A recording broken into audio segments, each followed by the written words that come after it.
चलिए, हड़प्पा व्यवस्था, हड़प्पा जो फर्स्ट चैप्टर है उससे जितने भी वेरी वेरी इंपॉर्टेंट क्वेश्चन जो 2026 में पूछे जाएंगे उन सबको हम लोग देखेंगे कि क्या क्या उसका आंसर हो सकता है, उपयुक्त आंसर क्या लिखेंगे तो अच्छा नंबर आपको मिलेगा। तो पहला क्वेश्चन है, हड़प्पा कालीन सिंचाई के दो प्रमुख साधनों को बताइए। ये देखिए 2024 में, 2014, 2013, 2009 ये सभी समय पूछा गया है, तो वेरी वेरी इंपॉर्टेंट क्वेश्चन होने वाला है। इसके दो सिंचाई के साधन हैं, कौन कौन है? तो पहला जो सिंचाई किया जाता था वो नदियों के माध्यम से किया जाता था और जलाशयों से पानी को लाने के लिए किया जाता था। नहरों का निर्माण किया गया था ताकि इन नहरों से जो है सिंचाई का प्रबंध किया जा सके, ठीक है। और दूसरा जो था वो कुएं से किया जाता था। कुएं में जो देखते थे कि सालों भर पानी जो एकत्रित होता था, छत पर पानी इकट्ठा करके, और हड़प्पा काल में हर घर में कुएं होते थे और उन्हीं कुएं में पानी संचित हो जाता था और वो रोज का भी उपयोग होता था उस पानी से, और सिंचाई का भी काम उस पानी के माध्यम से किया जाता था। तो दो माध्यम थे हड़प्पा सभ्यता में, एक नहरें और एक कुएं। इन दो माध्यमों से जो है सिंचाई का काम हड़प्पा सभ्यता में होता था। नेक्स्ट क्वेश्चन देखेंगे, हड़प्पा सभ्यता के 4 प्रमुख केंद्रों का नाम बताएं। तो ऐसे केंद्र तो बहुत सारे हैं, आप उनमें से कोई भी 4 लेकर के इसको एक्सप्लेन कर दीजिएगा तो आपका अच्छा नंबर आ जाएगा। ये सभी जो है 2 अंक स्तरीय हैं, 2 नंबर इसको लिखने पे मिलेंगे। ये क्वेश्चन देखिए 2023 और 2022 में भी पूछा गया है। हड़प्पा ये कहाँ है? तो हड़प्पा जो है ये पंजाब क्षेत्र में स्थित है और इस सभ्यता के पहले खोजे गए स्थलों में से एक था। सबसे पहली जो खोजी गई थी उसका नाम क्या था? हड़प्पा। और हड़प्पा जो अभी है कहाँ है? मेन हड़प्पा जो पाकिस्तान में है, ठीक है। और भारत में भी उसका कुछ एरिया चला आता है, वो कहाँ है? अभी पंजाब में, ठीक है। दूसरा है मोहनजोदड़ो। मोहनजोदड़ो यह सिंधु नदी के किनारे एक स्थित शहर था। यह अपनी योजनाबद्ध संरचना और उन्नत सुविधाओं के लिए जाना जाता है। जैसे देखते होंगे मोहनजोदड़ो में स्नानागार मिला, अन्नागार मिला, तो यहाँ के जो मकान बने थे वो ग्रिड पद्धति में मिला, यहाँ का रोड बहुत ही उन्नत किस्म का था, नालियां उत्तम किस्म की थी। ये सब कहाँ से मिले? मोहनजोदड़ो से मिला है।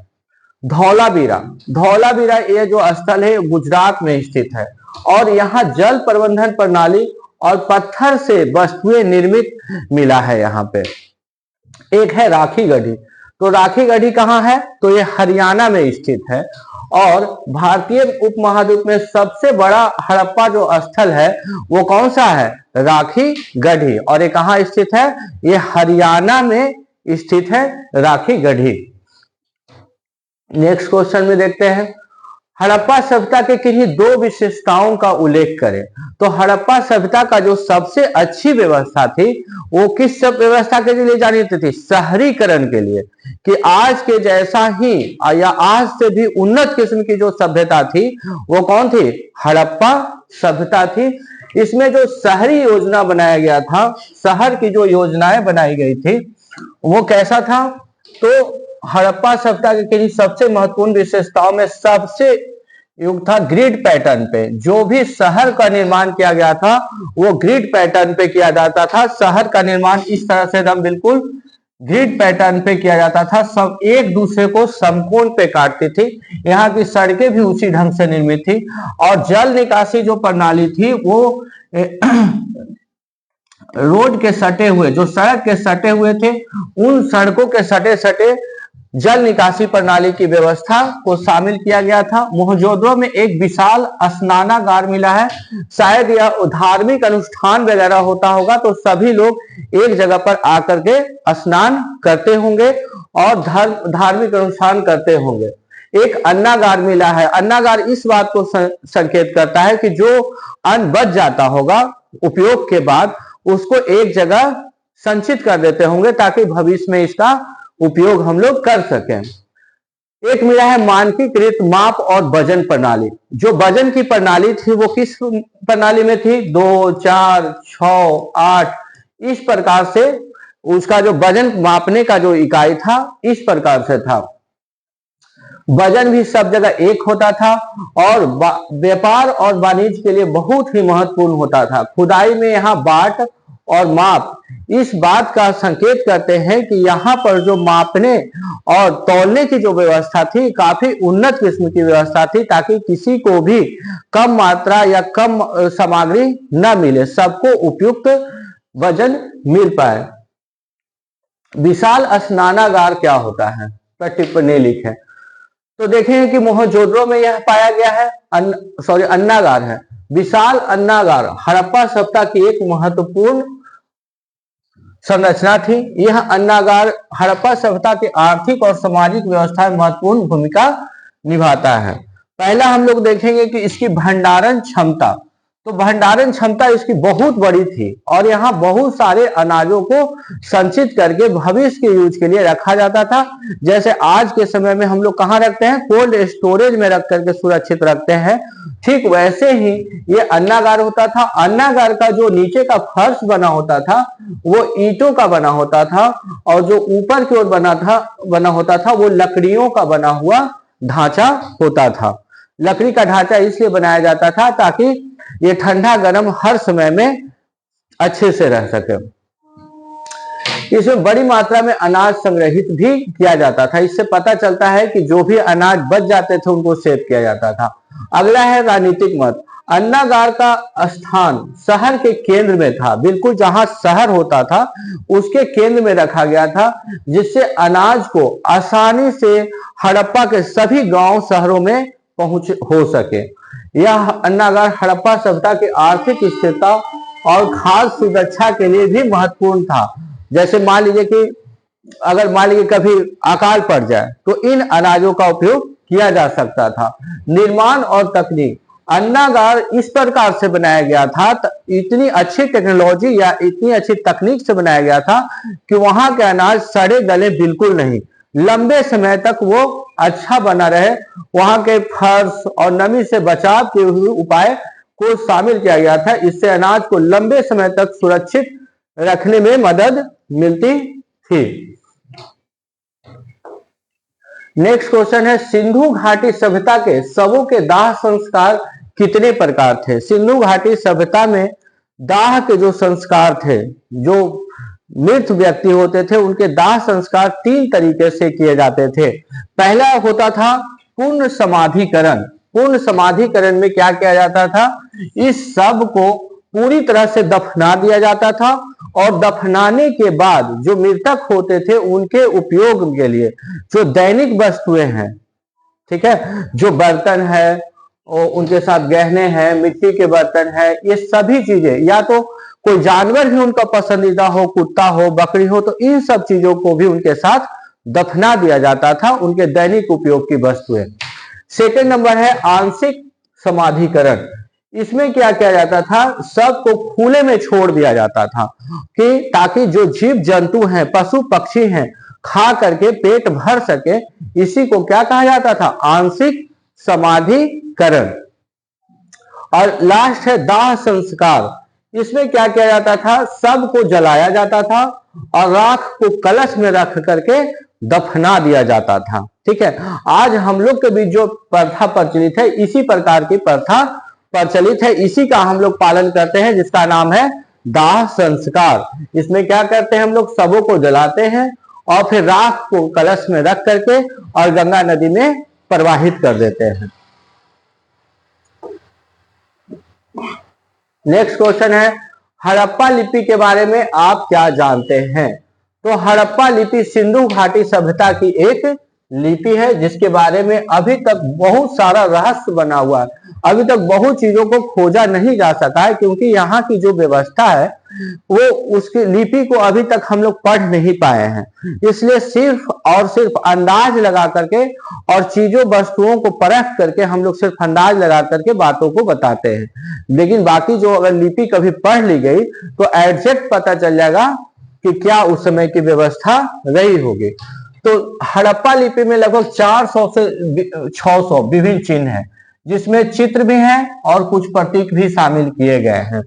इसे चित्रलिपि के नाम से भी जाना जाता है, जिसमें प्रत्येक चिन्ह किसी वस्तु, विचार या ध्वनि को दर्शाता है। उस समय की जो लिपि लिखी जाती थी ना, वो चित्र बना दिया जाता था, जैसे मछली का चित्र, ट्रायंगल का चित्र, इस प्रकार से बना दिया जाता था। और यह चित्र जो है वो बातों को दर्शाता था कि क्या कहना क्या चाहता था, इसलिए उस चित्र का मतलब बहुत लंबा भी हो सकता है, बहुत छोटा भी हो सकता है, इसीलिए इस पद्धति को अभी तक पढ़ा नहीं जा सका है। दूसरा है उपयोग। यह लिपि मुख्य रूप से मुहरों, मिट्टी के बर्तनों और तांबे की टेबलेट में पाई जाती है। इसका उपयोग व्यापार, प्रशासनिक कार्यों और धार्मिक उद्देश्यों के लिए किया जाता है। अबूझ। हड़प्पा सभ्यता आज तक तो किसी को समझ में नहीं आया। कभी विद्वानों ने इसे समझने की कोशिश की, लेकिन कोई भी पूरी तरह से अभी सफल नहीं हो पाया है।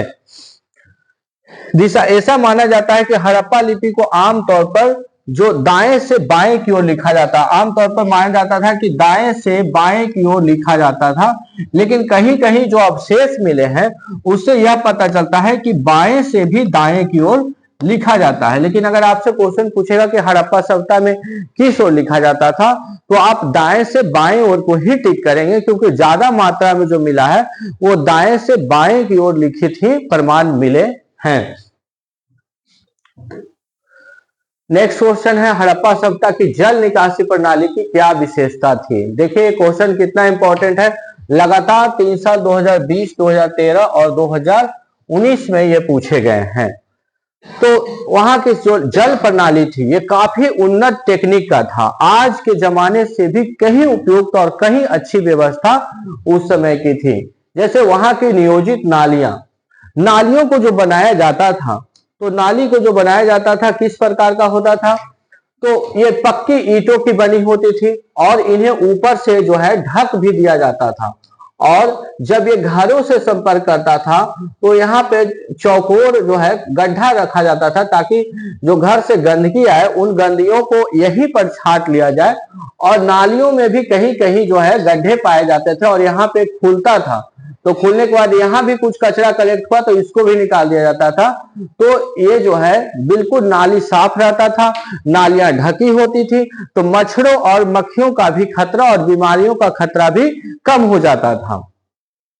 दूसरा था कि घरों से इसका जुड़ाव जो है बहुत अच्छे तरीके से किया जाता था, ताकि कोई भी जो गंदगी हो वो नाली में प्रवाहित न हो जाए, घर के पास ही या घर के अंदर ही नालियों को कलेक्ट कर लिया जाए। जैसे आज हम लोग जाली लगा देते हैं और कहाँ गंदगी को इकट्ठा कर लेते हैं, अपने घर में ही, और तब उसको फेंक देते हैं।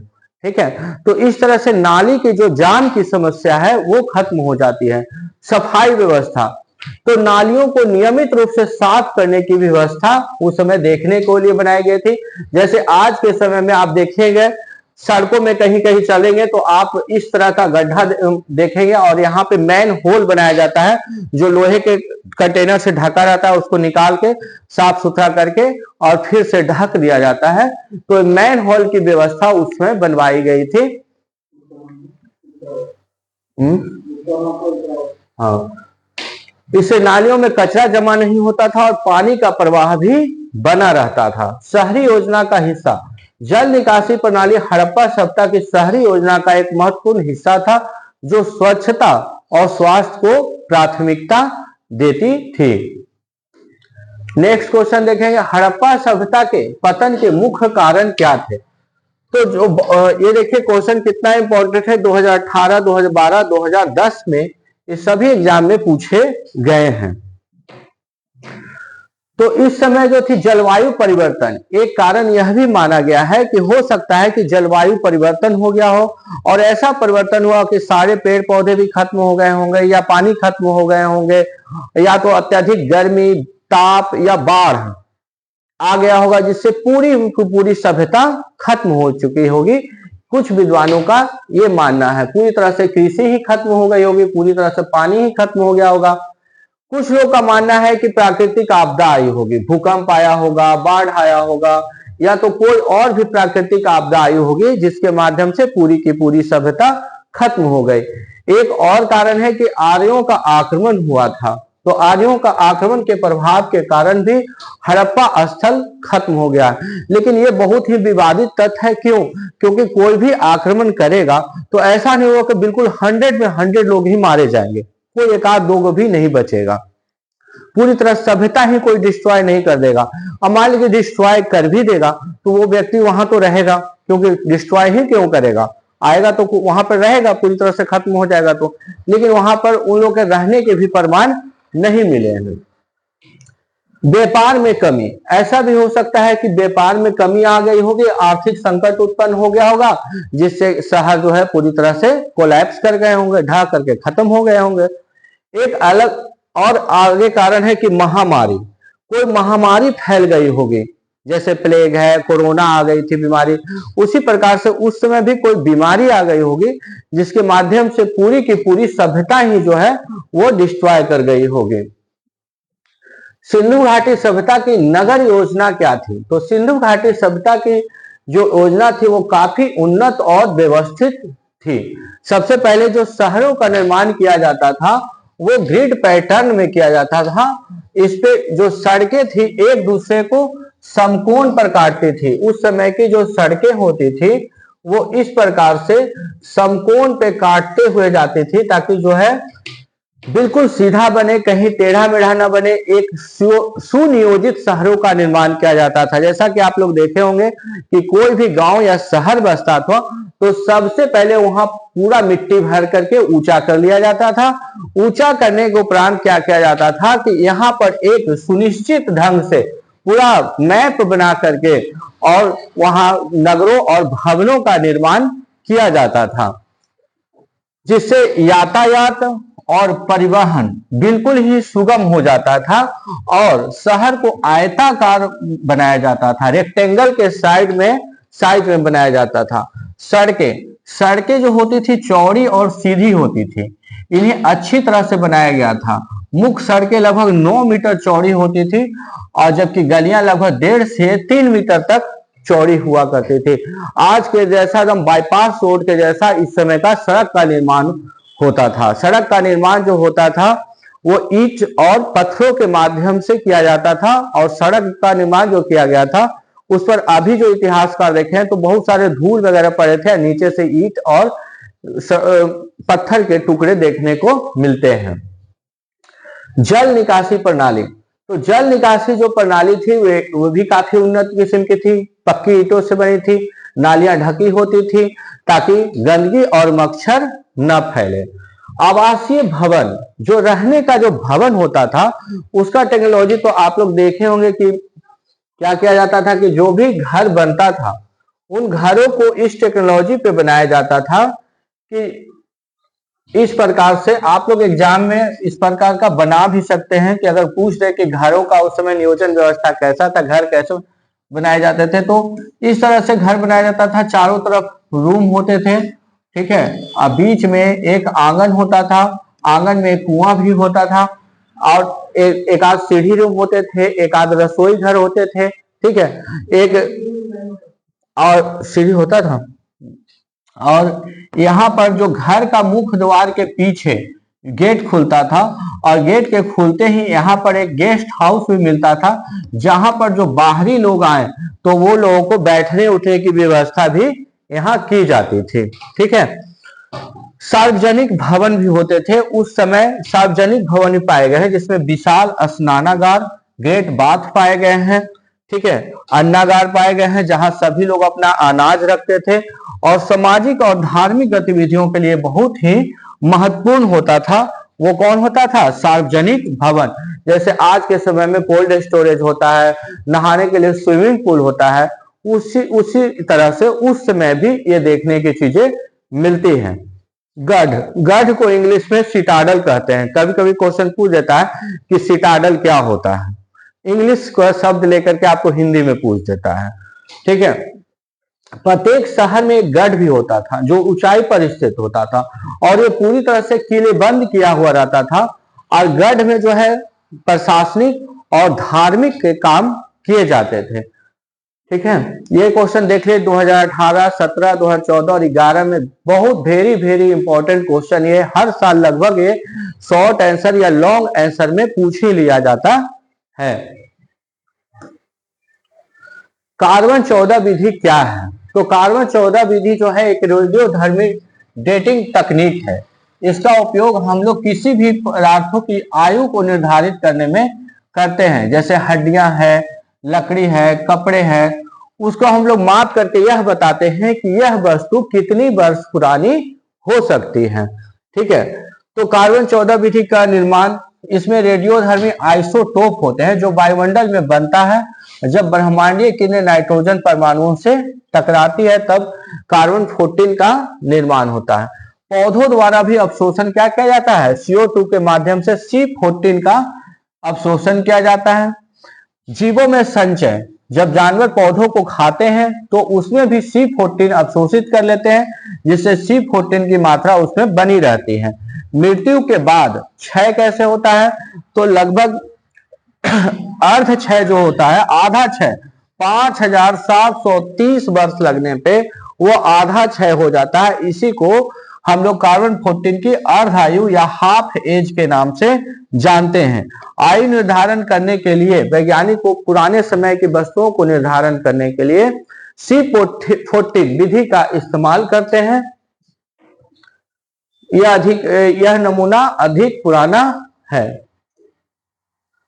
बस।